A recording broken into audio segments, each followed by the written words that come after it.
This is often where Terry and I will tell our story, sort of. We'll relate to you how we got involved in the business, and since she's not here, she won't be doing that function tonight. If she is doing it back home in North Carolina, we won't know about it. And I decided I'm not going to do her part because it hurts my voice to make her voice for any extended amount of time. But I am going to launch into kind of my perspective on the business through something I discovered the other day. When we bought our lake house on Lake Gaston in North Carolina. It runs along the North Carolina-Virginia border. And we had looked at these houses and made an offer on one and then decided we didn't want it. And then we kind of waited 6 months, then went back to this lake and looked around. And we finally found exactly the house that we wanted. And it's almost like God had crafted it for us. Just beautiful. And I didn't want to mess around with decorating it and even hiring someone to do. I just didn't want to mess around with it. It looked good to me the way it was. And so when we made the offer on the house, I said, I want everything except your toothbrushes. I said, no, just put that on the offer. You know, we'll pay this much and everything but the toothbrushes. And we're dealing with really nice, honest people. Apparently, I've never met them, but they answered back and they had a list. You know, okay, well, we understand, but would you mind if we took the painting of Buffalo Bill because my sister made it? And I'm thinking, yeah, it wasn't even any good anyway. And no, I'm kidding. Is it okay if we take the grill because our son bought it for us with college money he'd earned? And like, okay. And can we take the outdoor furniture? Yeah, no big deal. And she had this little list she'd gone through, and it's okay if we take the baby swing. You know, it's a play school baby swing. How much are they? You know, $21 or something like that. But so I'm going down this little list, reading through this stuff, and I'm kind of chuckling like, these are honest people here. You know, they really are going to take only their toothbrushes out. It's not literally what I meant. And so I'm going down through their list, and it said Frisbee. That's it right there. You've gone too far. You're taking the stinking Frisbee. Why don't you just carry the fireplace out, too, on the way out? I mean, so anyway, so we move into this house, and they really did. They were true to their word, man. They only took the stuff on their little list, and everything else stayed, which meant like her cotton balls and the thing, and stuff you didn't expect them to really leave, you know. And they had all this reading material all over the house, you know, maybe this kind of magazine and Southern Living and Better Homes and Gardens and just, you know, just magazines. And they left all those too. So every bathroom, every bedstand, every nightstand, all their magazines are there. And, you know, and Terry, we had them around for a while. I didn't really notice. And Terry's like, don't you think we should get rid of all their doggone magazines? I'm like, yeah, of course we should, you know. And so one day I had the kids go through and, well, they didn't get it all because the other day I noticed one of the magazines kind of sticking out from under our bed in the master bedroom, and our kids make forts under the, you know, so it had come from somewhere else, not like we don't clean or have someone clean. But so I grab it and I'm about to toss it, and I'm not going to tell you the magazine because I'm going to slam them pretty hard here, but I'm about to throw it away, and I notice the cover. I'm like, I pull it back and I look at it, and it says, I got to get the name right, 10 Keys to True Happiness. And I thought, well, this ought to be good. And I had a positive intent with this article. I thought there might be some stuff because I read widely, and I look for all kinds of different things to spark my creativity and kind of feed what I do for a living. And so I just stand there and I'm kind of flipping through it. And as I'm reading it, I can't believe it. I'm laughing so hard. I'm like, oh, this is going to be good. And so, I mean, I'm going to read these to you, and I'm going to quote where necessary to help you understand exactly why I was laughing so hard. So according to this article, the 10 keys to true happiness begins with number 1, wealth. There, hey, it was in print, right there. And I have to read you what it said. Quote, whenever and wherever they look, scientists... Now let's stop right there.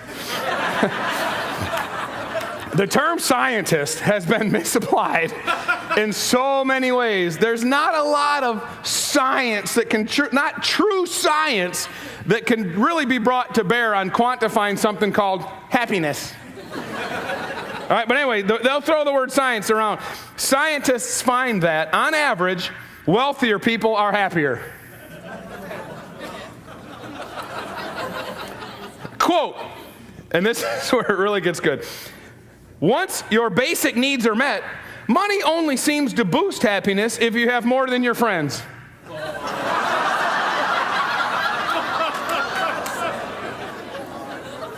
Science. So much for the saying, money can't buy you happiness. Haven't you heard that your whole life? Money can't buy you happiness. Money don't buy happiness. Not according to them. Number one key to true happiness is wealth. And something inside you saying, of course it is. I suspected it all along.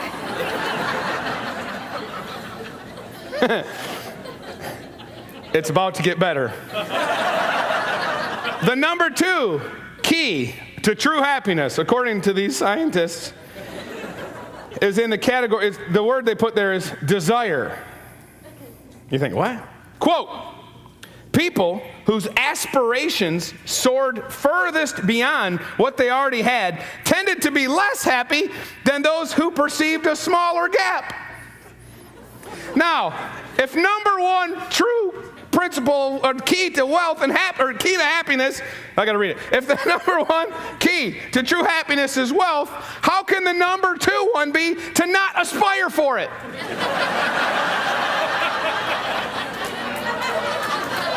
You can only be happy if you're wealthy if you don't want it. This is genius. So much for dreaming big. Number three, intelligence.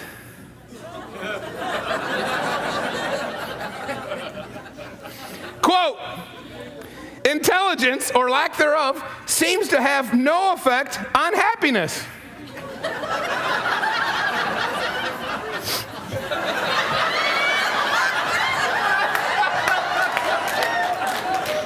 So much for ignorance is bliss. Don't they know any sayings at all? Number four, genetics. Oh, you're going to love this. Quote, our happiness set point is determined by our genes. Your happiness set point. Did you know that you came pre-programmed with a happiness set point? Your mom pushes, baby comes out, little spank from the doctor, little cry by ear, and they look down, oh, this one's got a great happiness set point.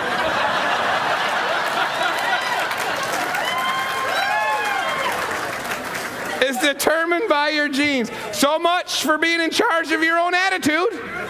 It's all given at birth. If you're a lousy, unhappy grouch, it's your parents' fault. Your spouse had suspected as much.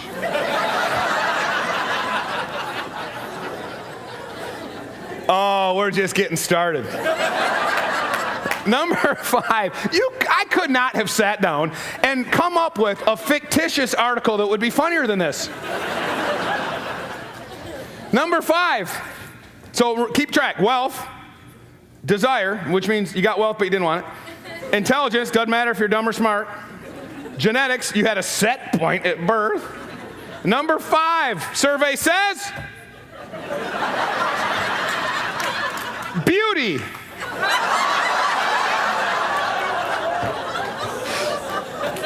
Scientific.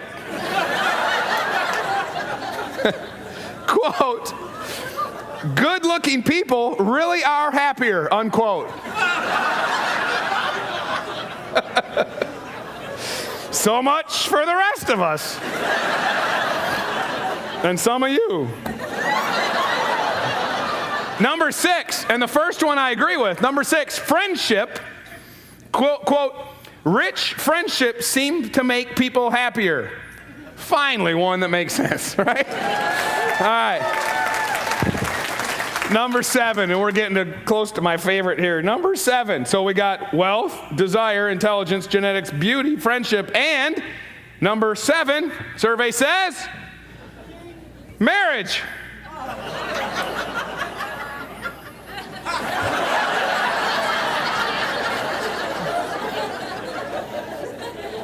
Oh, you're going to love this quote. Quote, there seems to be a happiness effect around getting married.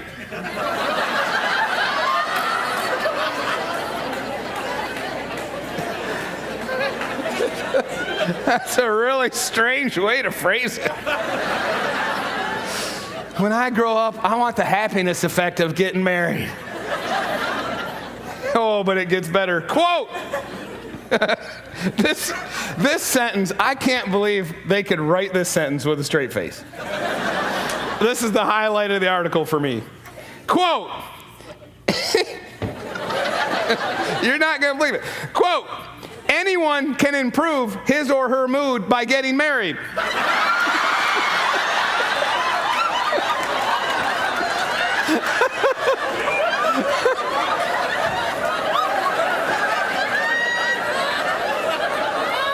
Hey, Cletus, what's got your dauber down?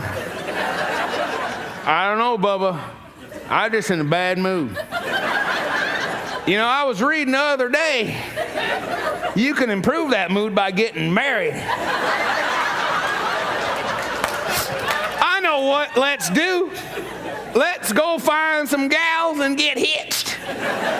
And we'll see if it improves our mood. But it gets better.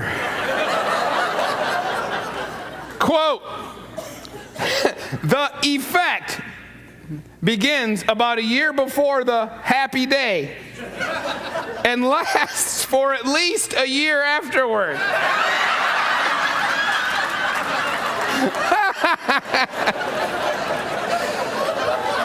It might not last long, but 2 years is better than nothing, Bubba. Let's go improve our mood. Oh, someone bought this magazine. So much for people like my parents who just celebrated their 50th anniversary. They apparently didn't realize they were supposed to get remarried every 2 years. They missed out on 25 happiness events, mood boosters that they could have had.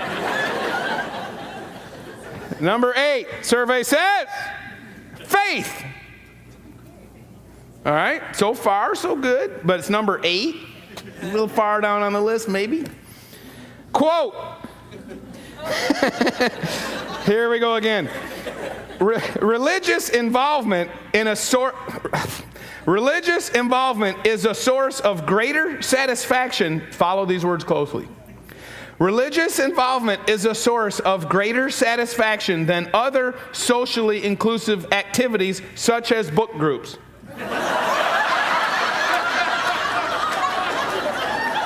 What? Seriously? So much for book groups. Charity, number 9. Quote, it is not clear whether doing good makes you feel good.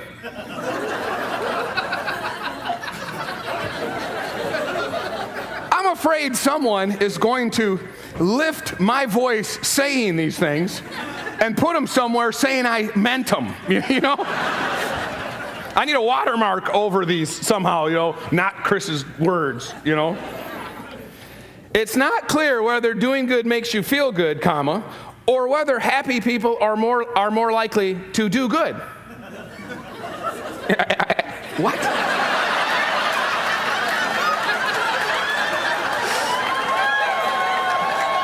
So much for the only way to be happy is to give happy.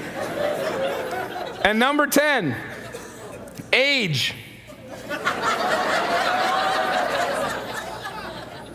Quote, older people are happier because they have learned to focus on the things that make them happy. Oh yeah, of course they have. Being very careful how I say this, how many of you have known older people who focus on some stuff that isn't what makes them happy? Like their gallbladder and their health problems and the government, right? So much for the joys of youth. So to summarize the wisdom contained in this boundless article, to be happy, you need to get wealthy, but not want to. Be as dumb as you want.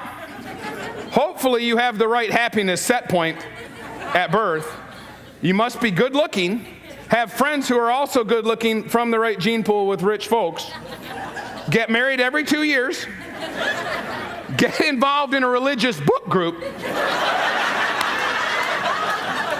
Might as well put them together, you know what I'm saying?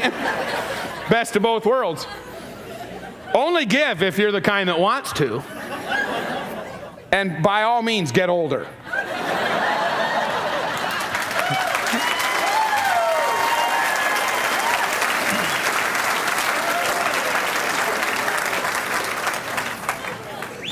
I didn't tell you the name of this publication on purpose. But that is absolute sheer trash. It's hard to believe that that's what you and I compete with in the world. When we talk about leveraging and merchandising information into people's lives so they can live the life that they've always wanted, we go up against this kind of stuff in the marketplace. It's unfathomable that somebody would read this and believe a word of it, other than the friendship one. They accidentally got one right. You see, the fact that there are articles like that, the fact that somebody spends money to publish something like that, the fact that, quote, scientists do studies to come up with conclusions like that shows us the bottomless lack of hope in the human spirit. That people will be driven to believe some of the most ludicrous things as though they're true keys to happiness. When what you and I actually do is give happy for a living. We give happy for a living. It's what we do. Because we share life-changing information. We lead people to truth.